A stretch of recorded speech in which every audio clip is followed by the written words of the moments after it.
noite. Começa hoje a 5ª temporada do programa Data Vénia. Sim, o Data Vénia, aquele programa que todos os nossos espectadores nos perguntavam quando é que ele voltava à antena.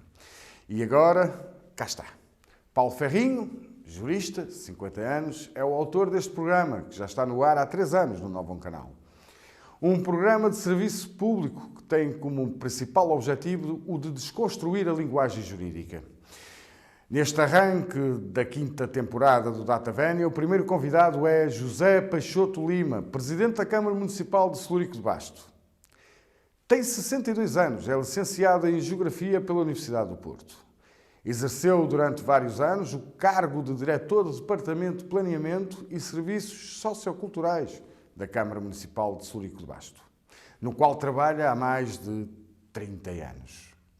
Coordenou um vasto conjunto de serviços que vão do planeamento, ordenamento do território à aplicação dos fundos comunitários. Foi técnico e coordenador da equipa técnica da Associação de Desenvolvimento Rural das Terras de Basto, ProBasto, de 1991 a 2001. No mundo associativo, é atualmente o presidente da mesa da Assembleia da Santa Casa da Misericórdia de Arnoia, tendo participado e ajudado a criar muitas associações ligadas com a cultura e o desporto. Este é José Peixoto Lima, presidente da Câmara Municipal de Celurico de Basto, que está hoje no Data Vénia para abordar o tema do primeiro direito ligado à habitação. É com muito gosto que recebemos aqui o presidente da Câmara Municipal de Celurico de Basto e também dar as boas-vindas a este nossa cara tão conhecida do Novo Canal, o nosso amigo e colega Paulo Ferrinho. Paulo, bem-vindo. Muito boa noite, bem-vindos à 5ª temporada da Data Vénia. É um gosto voltar novamente à antena, aqui no Novo Canal, e também tentar discutir novos temas, com novos convidados, criando aqui umas dinâmicas positivas relativamente aos convidados que nós temos e também aos temas, para que possamos fazer aquilo que nós sempre dissemos, que é pedagogia, andragogia social, isto é, tentar fazer que os temas cheguem mais próximos de vocês e que entendem melhor as realidades sociais. Só dar 2 indicações. O Data Vénia não é um programa jornalístico, é um programa jurídico que visa a descomplexificação da linguagem jurídica e está inserido no conceito dos direitos de autor, que isso é importante para não haver aqui colisão com os senhores jornalistas e o Estatuto do Jornalista. Está inserido no Código de Direitos de Autor como lições de direito. Portanto, se quiserem saber o artigo número 2, número 1, a linha B do Decreto-Lei 63/85. Portanto, nós não fazemos jornalismo com a Data Vénia, fazemos apenas uma entrevista e tentamos simplificar a linguagem do direito. Como este primeiro programa da 5ª temporada, temos um ilustre convidado, o Sr. Presidente da Câmara de Celurico de Basto, o Dr. José Peixoto Lima, que nos vai ajudar a tentar desconstruir o que é o programa Primeiro Direito, que é o programa de apoio de acesso à habitação, e neste caso na aplicação concreta em Celurico de Basto. Antes de passar a palavra e agradecer encarecidamente a presença do Dr. José Peixoto Lima, dizer duas notas, que a base jurídica que nós temos, se quiserem consultar, isso é um processo muito complexo. O programa Primeiro Direito tem uma teia jurídica bastante complicada, perdão, mas conseguem consultar. Temos o artigo 62 da Constituição, que é o direito à habitação, o Decreto-Lei 37/2018, que criou o programa Primeiro Direito. Temos a Portaria 138/C de 2021, que define o modelo e os elementos complementares para obter as candidaturas.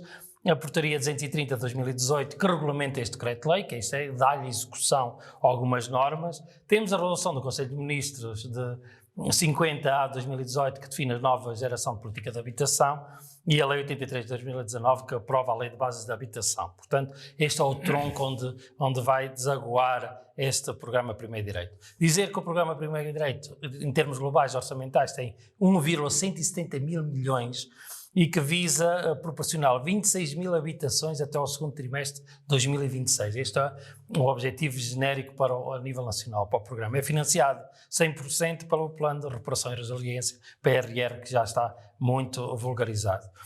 Isto visa, sobretudo, dar apoios financeiros a grupos vulneráveis, em que as entidades privilegiadas entre o Instituto de Habitação e do Ministério das Infraestruturas e os proponentes são os municípios. As câmaras são parceiros privilegiados, fundamentais, neste programa Primeiro Direito. pode haver apoio diretamente aos municípios, às empresas municipais, ou então apoio direto aos beneficiários. Isto é o artigo 25 e 26 da lei. Estão em condições de candidaturas os agregados que tenham condições indignas ou que tenham carência financeira. Isto que está definido na própria lei. Diz que as carências financeiras estão lá ditas no próprio artigo, o artigo 5, que são umas fórmulas matemáticas, que não vou dizer aqui, mas podem consultar para ver, está completamente esclarecido quem é elegível para este programa. Visa também dar condições às pessoas que têm insalubridade, às vítimas de sem-abrigo, de violência doméstica, aquelas que têm sobrelotação, isto é, pessoas que vivem a mais, pessoas que estão nas suas residências que vivem em sobrelotação, isto é, mais pessoas do que a capacidade de resposta que tem a própria habitação e têm alguma insegurança. E também algumas habitações inadequadas, onde se incluem as ilhas, os núcleos degradados, os pátios e para finalizar, uma vírgulazinha que também permite para os chamados refugiados. E também existe aqui uma norma que permite que requerentes internacionais que vêm de outros países poderem aceder a estes programas de primeiro direito. Relativamente ao diagnóstico, é obrigatório às câmaras municipais elaborar as estratégias locais de habitação, onde fazem o diagnóstico global do Concelho, onde definem uma política de habitação para o próprio Concelho e onde também derivam várias matérias que têm que apresentar soluções habitacionais se indicam, estão dentro da estratégia, decidem sobre o período de habitação, decidem sobre a reabilitação e uma coisa extremamente importante para as câmaras municipais, têm o poder de rejeitar os projetos que são apresentados por não se enquadrarem nas soluções habitacionais do próprio Concelho. Isto é, as câmaras têm sempre a última palavra a dizer relativamente a esta questão. Visa, sobretudo, os apoios, permitem apoios ao arrendamento, à reabilitação, à construção e à aquisição de habitação. Sobre os dados de Celurico de Basto, tive aqui, se dou mais um minuto, para depois passarmos a palavra ao Sr. Presidente da Câmara, que elaborou a estratégia local de habitação. Foi ratificada, isto é, foi aceite com um acordo homologado pela Secretaria de Estado de Habitação no dia 3 de março de 2022. Estão identificadas 511 famílias a beneficiar desta medida, que podem chegar a um apoio até aos 100% para a reabilitação das habitações. Este programa visa ajudar proprietários particulares no número de 382 habitações e o município irá recuperar ou construir de raiz um conjunto de 129 habitações. Acho que não me enganei. Mais alguns dados estatísticos sobre o Celurico de Basto, dizer que são 650 famílias que não têm rendimentos para pagar ao adquirir habitações, 1 em cada 3 edifícios precisam de obras no Concelho, 10% das famílias vivem em sobrelotação, o rendimento médio do Concelho é 535 euros, que representam menos 170 euros do que o salário mínimo nacional. Já podem ver que 20% da população está em condições com grande dificuldade financeira.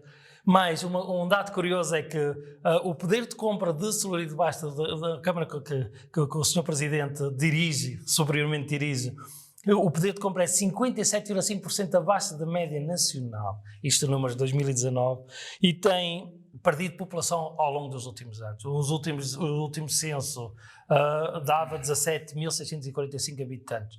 De pessoas idosas, são 23,9%. Que é a média do Concelho, que é de mais de 65 anos. Pronto. Relativamente ao investimento global do programa Primeiro Direito no Celurico de Basto, é 69.246.224,85 cêntimos. Muito obrigado, Sr. Presidente. Vamos então tentar dissecar um bocadinho. Estão aqui os números, temos aqui já alguma matéria para poder trabalhar.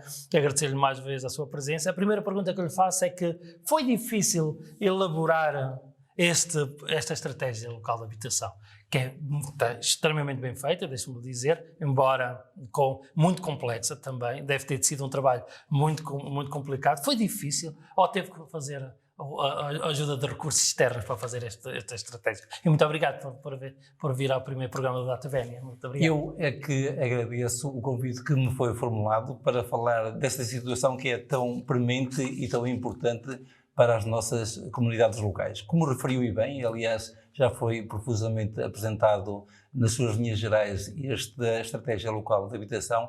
Ela foi aprovada no início deste ano, através do Instituto de Habitação e de Reabilitação Urbana. De facto, insere-se naquilo que é o chamado primeiro direito, como aqui foi muito bem referido, que é um instrumento da nova geração de políticas de habitação que visa a promoção de soluções habitacionais para pessoas que vivem em situações indignas e que não dispõem de capacidade financeira para suportar o custo do acesso a uma habitação adequada.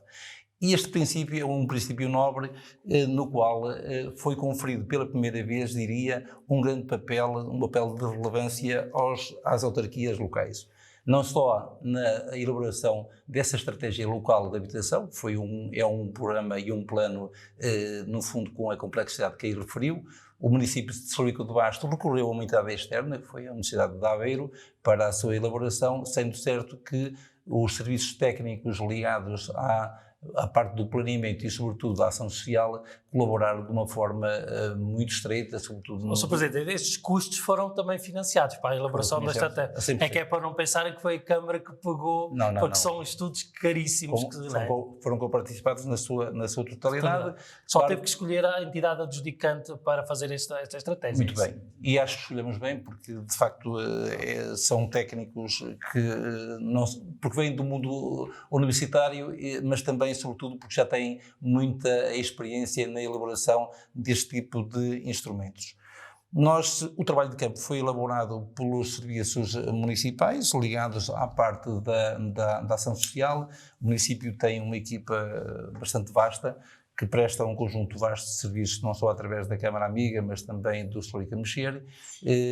Situações também que nós temos neste momento no fundo, a aumentar com novas valências. A parte da habitação, em bom rigor, o município de Celurico de Basto não tinha, de facto, uma tradição de trabalhar esta área, mas não foi só a oportunidade de vermos um programa que nos vai apoiar financeiramente, mas porque também nós próprios sentimos a necessidade de fazer esta intervenção. Aliás, na minha campanha eleitoral, eu coloquei este tema como o tema central. Portanto, disse claramente que nós iríamos apostar forte na habitação e isso deve-se, sobretudo, a duas ordens de razão. Por um lado, porque, embora, olhando para os dados, se verifique que o número de edifícios e de alojamento no concelho seja superior ao número de famílias. Sim, exato. Curiosamente, e 80% das famílias em Celurico de Basto têm a habitação própria também. Portanto, habitação própria. Quer dizer que só o universo de intervenção destas políticas é para 20% da população residente, não é? Correto, não é? Okay. Correto. Mas na realidade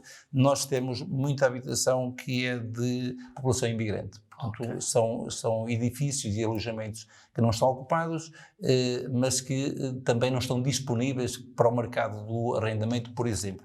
E nessa conformidade, o que se verifica hoje também é que, apesar do crescimento da população, nós temos neste momento mais famílias, ou seja, as famílias unipessoais e monoparentais também são em número cada vez mais elevado. Por outro lado, também apesar do decréscimo da população, o que se verifica nos últimos tempos é uma procura crescente de pessoas vindas de fora para, no fundo, escolherem o concelho para ir residir. E não digo pessoas que vêm do Grande Porto, por exemplo, para a segunda residência, como acontece também já com alguma frequência, mas também, essencialmente, pessoas que vêm de outros países, que neste momento estão a escolher Celurico de Basto para residir. E isto tem um efeito que leva a que a habitação hoje seja cada vez mais cara, por um lado, e seja cada vez mais escassa também. Portanto, os valores aumentam e não há o mercado... Sr. Presidente, mas em termos de construção de novas construções, Celurico em 2019 tenho os dados de 36 novos edifícios, em 2020 32 e agora em 2021 46. Portanto, quer dizer, há uma tendência crescente da disponibilização de habitação para os residentes e não residentes também. Sim, apesar de estarmos a construir, em média, mais do que, por exemplo, o espaço onde nós nos inserimos, que é o Tâmega Sousa, tem uma média de 3, nós estamos com 3.1, mas na realidade isso é insuficiente. Hoje até diria que quando um construtor aparece com um novo projeto, à partida, só em projeto, 80% dessa oferta é logo vendida. Portanto, isto diz bem da carência do mercado. O seu PDM ainda permite muita construção no seu concelho ou tem que fazer a reforma do PDM para ajustar esta estratégia de habitação? Estamos a rever o plano diretor municipal, mas diria que não é pelo PDM atual que isso significa uma lacuna. Os problemas não estão na disponibilidade de solo, está na incapacidade que nós temos localmente ainda de a construção acompanhar a oferta. Portanto, e grande parte dessa oferta que é colocada, ela é vendida para pessoas que vêm de fora, como eu referi. Isso coloca também pressão sobre as famílias, sobretudo os mais jovens e as famílias mais carenciadas. É nessa perspectiva que se justifica a intervenção municipal e a intervenção pública. Este programa vem, no fundo, na hora certa. É um programa ambicioso, não é só um programa para Sourico de Basto, mas para todo o país. 69 milhões de euros é superior ao próprio orçamento da Câmara. Sim, é verdade. Não é só para situar em termos numéricos. Estamos a falar também em 4 anos.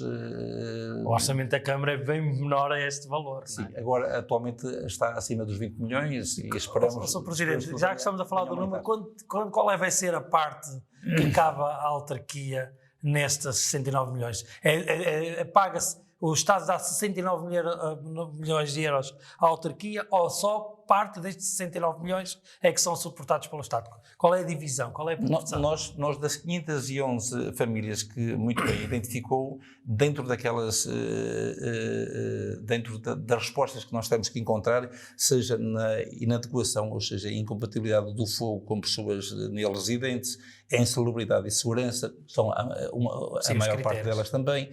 A sobrelotação, temos também alguns casos, sobretudo ainda temos hoje famílias, apesar de terem cada vez um número médio ser inferior, ainda temos pessoas a viverem em habitações que, no fundo, elas não dão resposta à quantidade de pessoas que lá estão. Exatamente. E a precariedade, porque hoje não são só as situações de vítima de violência doméstica, que também acontecem, infelizmente, no nosso concelho, mas há situações de insolvência e pessoas que, eventualmente, acabam por ter situações até de separação. Normalmente isso acontece... Baixos rendimentos e, portanto, imediatamente são elegíveis, não é? E as pessoas têm aqui alguma dificuldade em encontrar uma solução para as suas vidas. E é nessa altura e para estes casos que o município tem que encontrar a resposta. E o que está identificado são 129 alojamentos que o município vai construir, para os quais estão previstos 16,5 milhões de euros. E desses 16,5 milhões, quem paga, Sr. Presidente?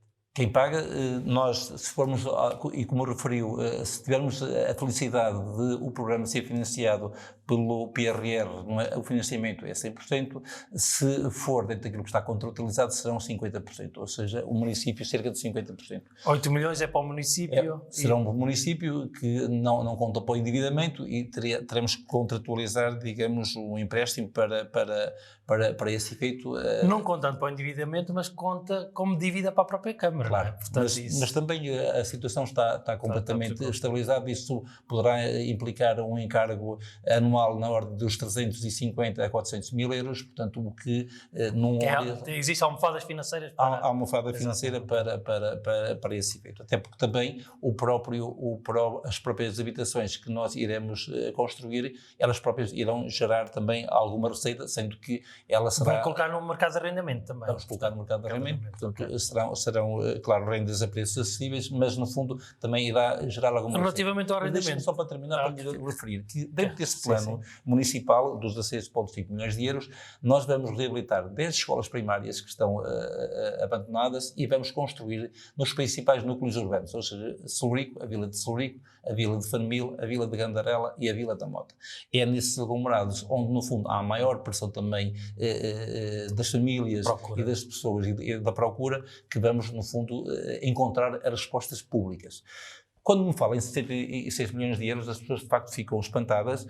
Claro que o investimento esse é sobretudo na natureza privada. Eu gostaria que as pessoas e as famílias do meu concelho acedessem ao bolo global que está inserido dentro Sr. Presidente, do mas levantamento. não tem medo que estes 69 milhões de euros programados e que estão no plano nesta estratégia local, que de facto depois o Governo não venha dar o dinheiro suficiente, porque só dando-lhe um número, o programa total tem 1,170 mil milhões, os dados de contratualização para os mais de 120 municípios, quer dizer, ao programa Primeiro Direito, dá 2,1 mil milhões. Quer dizer que falta aqui 1 mil milhão, portanto, não tem medo que a vez de 69 milhões e depois que vá para 32 milhões, ou Claro, 34 milhões. Porque o dinheiro vai chegar, ou aumenta o programa, ou vai ratear esses 11,70 mil milhões pelos municípios. Eu respondo-lhe de duas formas. Uma é o facto de o plano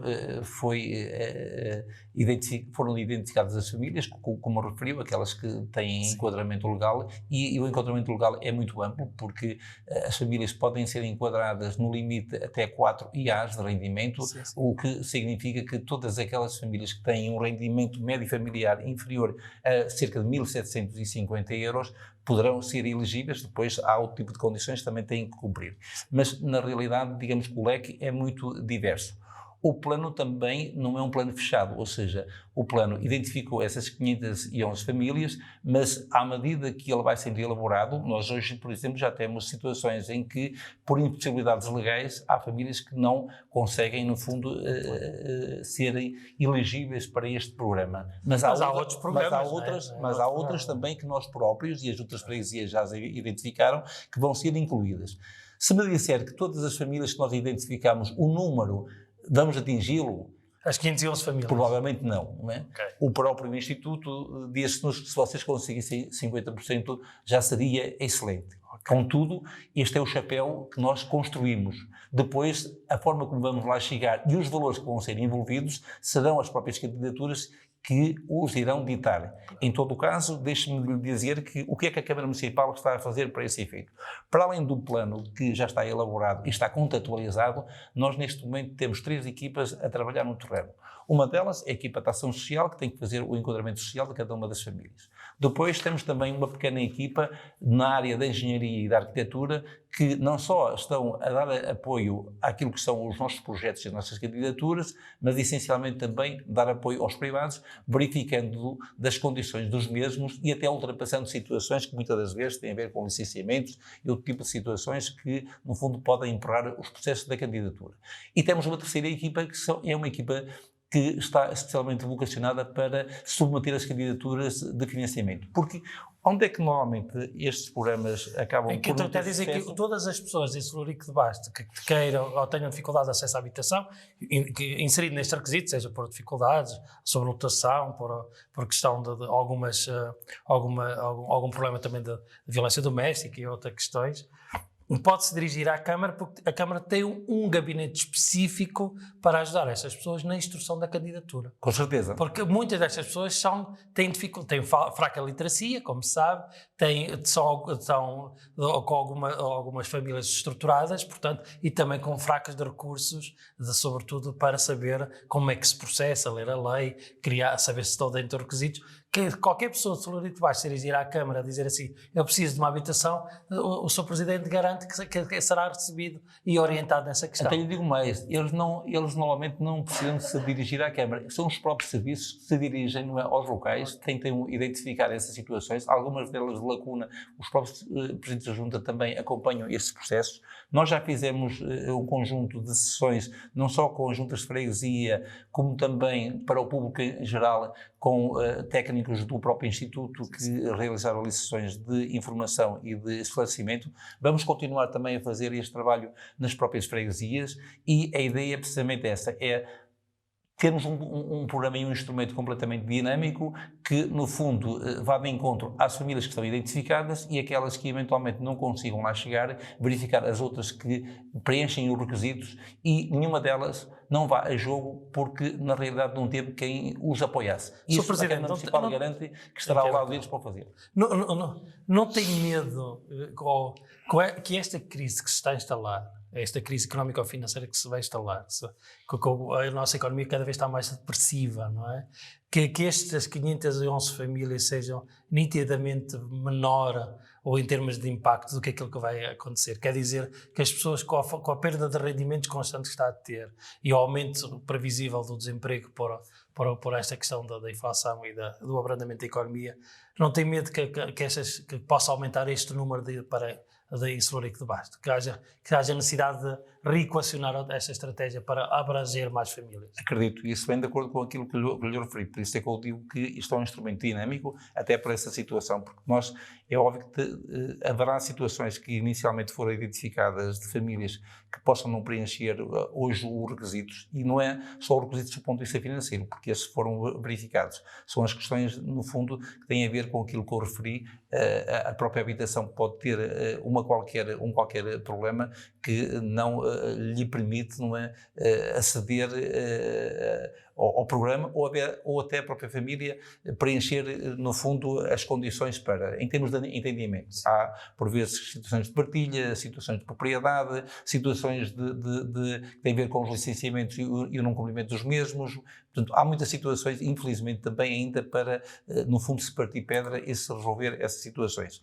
Mas o que lhe queria dizer é que nenhuma família que preencha os requisitos vai deixar de se candidatar por falta de oportunidade. É isso que eu quero garantir. Portanto, a todas as pessoas que nos estão a ouvir, porque já o transmiti também nas sessões públicas que tiveram lugar e as próprias equipas também estão preparadas para esse efeito. Nós, de 6 em 6 meses, podemos rever o programa e podemos, no fundo, retirar aqueles que eventualmente não podem ir a jogo e acrescentar outros que eventualmente estão em condições de o fazer.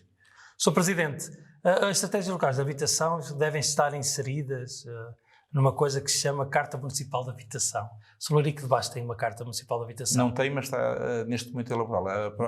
A mesma equipa... Pode-nos deixar aqui os eixos orientadores para a Carta de Habitação? Sim, estamos neste momento, ainda seria ainda muito prematuro estar a fazer aqui qualquer anúncio público quando o próprio estudo ainda vai ser elaborado. Pretendemos nós que seja elaborado e desafiamos a equipa para a mesma equipa da estratégia local. É a mesma equipa que, em princípio, irá elaborar esse plano, que é fundamental, como sabe também, porque há outras respostas na área da habitação que não apenas estas que se cingem ao primeiro direito. E a nova geração de políticas de habitação tem aqui um conjunto enorme de respostas, não é só o primeiro direito, é o porta de entrada, perdão, o Programa de Arrendamento Acessível, o Porta 65 Jovem, o Fundo Nacional de Reabilitação e Edificação, e depois tem aqui mais outros.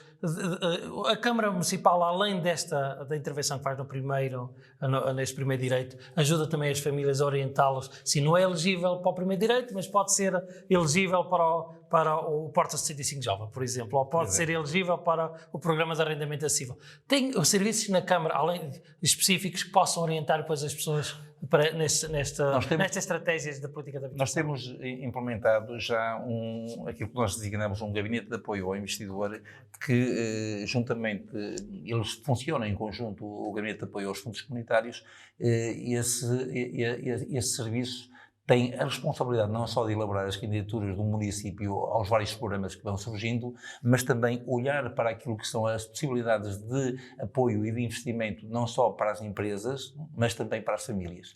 E nessa conformidade, muitas das políticas e das medidas que aí referiu, o nosso gabinete já está a apoiar. Portanto, estamos elaborando as candidaturas, essencialmente submetendo as candidaturas, porque o processo técnico, depois, muitas das vezes, os elementos de suporte não são tão complexos quanto isso. As pessoas é que têm que os elaborar, como é óbvio, nós não temos a capacidade técnica e os meios, capacidade temos, mas não temos os meios para, no fundo, elaborar projetos técnicos de execução para as habitações de cada um. Mas podemos submeter as candidaturas. Isso nós fazemos a todas as pessoas que assim o queiram e que recorram aos nossos serviços. Sr. Presidente, estamos praticamente a terminar, mais 2 perguntas. Uma pergunta mais confrontativa, que é, não tem medo com esta questão dos aumentos dos preços, e bastante, sobretudo na área da construção e da mão de obra também ligada à construção, que o Sr. Presidente se propôs 129 habitações, construir 109 habitações. que os preços da construção, que estão a subir exponencialmente, levem que este orçamento de 69 milhões seja nitidamente baixo relativamente aos preços que estão a praticar. Isto é, que como a base de contratação pública vai ser sempre pelo preço, não pelo critérios económicos, como está no próprio programa, não tem medo que os concursos sejam, depois que lance para as 129 habitações, nenhum empreiteiro se apresenta à construção. Nós, quando começámos... Com estes preços, não é? Nós, quando começámos por identificar o montante financeiro necessário para a resposta pública que tínhamos que cumprir, o valor de referência por metro de construção era de 750 euros. Depois subiu para 1.226. Portanto, ou seja, o valor foi substancialmente acrescido, porque na realidade a situação atual... São cerca de 35%, não é? E é que não aumentou 35% dos 8 milhões que para ser a 30, tinha que passar para 12 milhões. A realidade atual é muito diferente, claro. É muito diferente, como lhe referi. Estamos ainda assim convencidos que este valor de referência é o montante necessário e suficiente para dar resposta ao envelope financeiro que nós propusemos para cumprir com este objetivo. Mas acha que consegue construir as 129 habitações com os preços atuais ou com 8 milhões que se propõe gastar? Eu estou a referir-me, são 16,5 milhões de euros. Mas acha que consegue? Sim, com o valor com os preços atuais a mais 30%? Com o valor de referência que nós apresentamos e que foi aprovado. Dos 750 euros? Não, dos 1.200? Ok. Última pergunta, estamos a terminar, é sempre a pergunta mais desconfortável, não é? Eu queria lhe fazer uma pergunta, que é uma pergunta simpática, mas desconfortável, é assim. O que é que mudaria na lei, não é, da execução deste programa para potenciar o aparecimento de muita gente a querer construir, muitos empreiteiros, e baixando a corrupção? Isto é, que se levar a que muita gente possa aceder aos concursos para que os preços de referência face à concorrência possam baixar. Porque costuma-se dizer muito, para enquadrar, que há alguma cartelização nas pessoas que concorrem da construção. Isto é, as empresas de construção que estão a negociar preços, tu concorres àquele conselho, concorre àquele outro conselho, e de uma forma de não baixar o mínimo de concorrência. Como é que se pode contrariar esta tendência da concertação de preços? No que se refere aos concursos que a Câmara irá lançar, não tenho essa preocupação na medida em que os concursos serão públicos, portanto todas as pessoas podem... Sim, mas em termos da técnica de concurso não há problema nenhum. O problema é que, como há muita construção planeada para os mais de 200 concelhos a nível nacional, que as próprias empresas de construção, no sentido de não baixar o preço, se articulem no sentido, olha, eu vou concorrer a Salórico de Basto, eu ponho um preço de construção de 1.250 euros para o metro quadrado.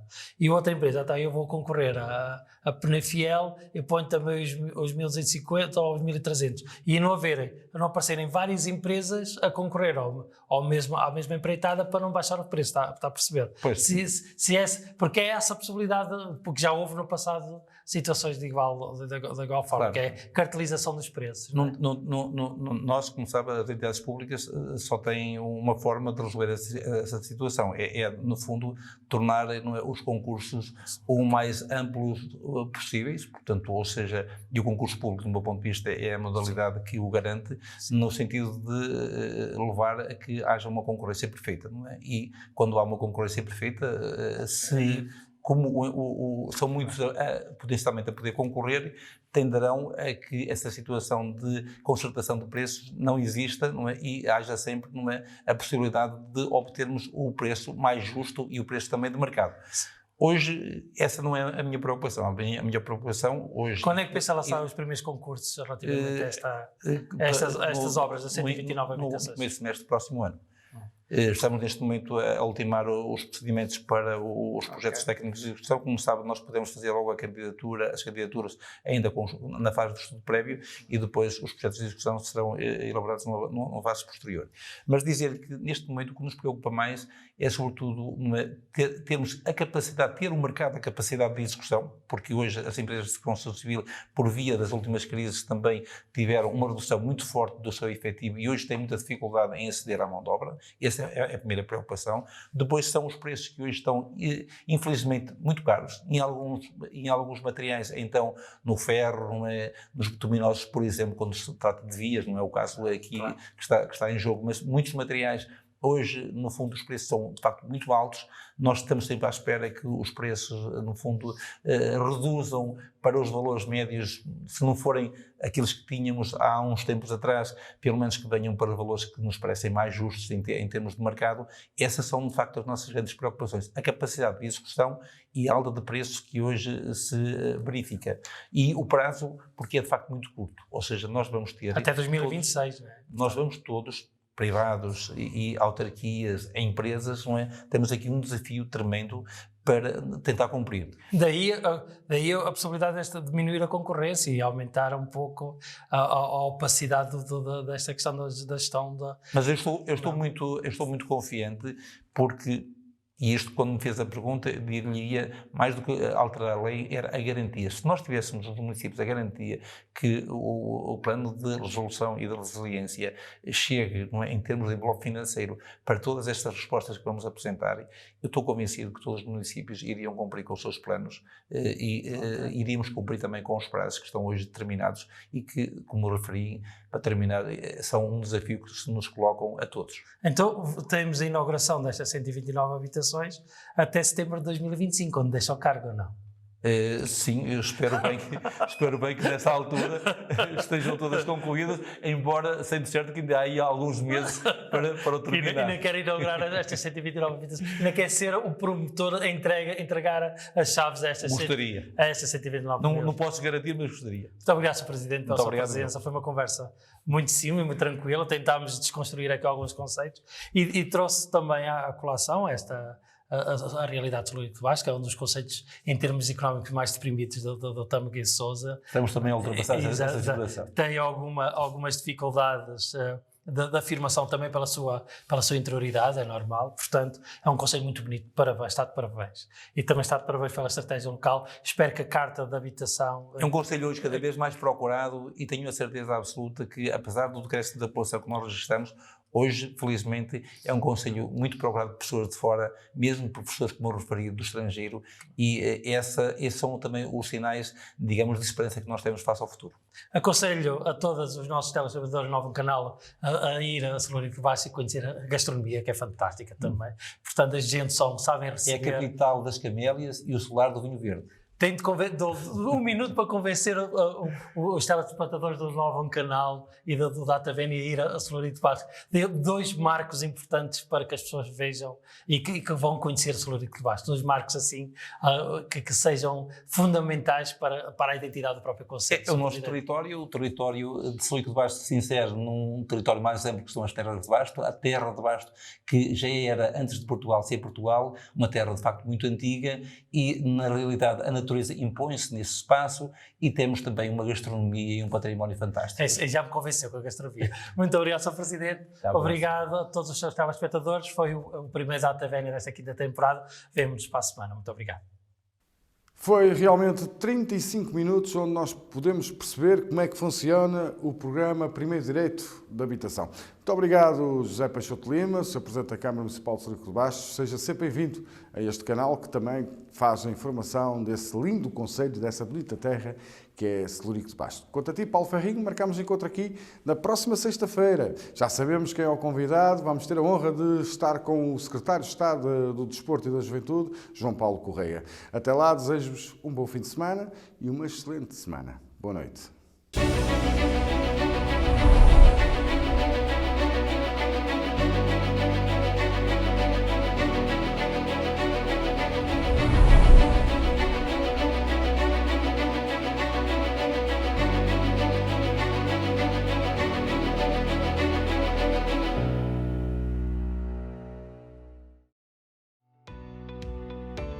Novum Canal. Sempre novão, sempre seu.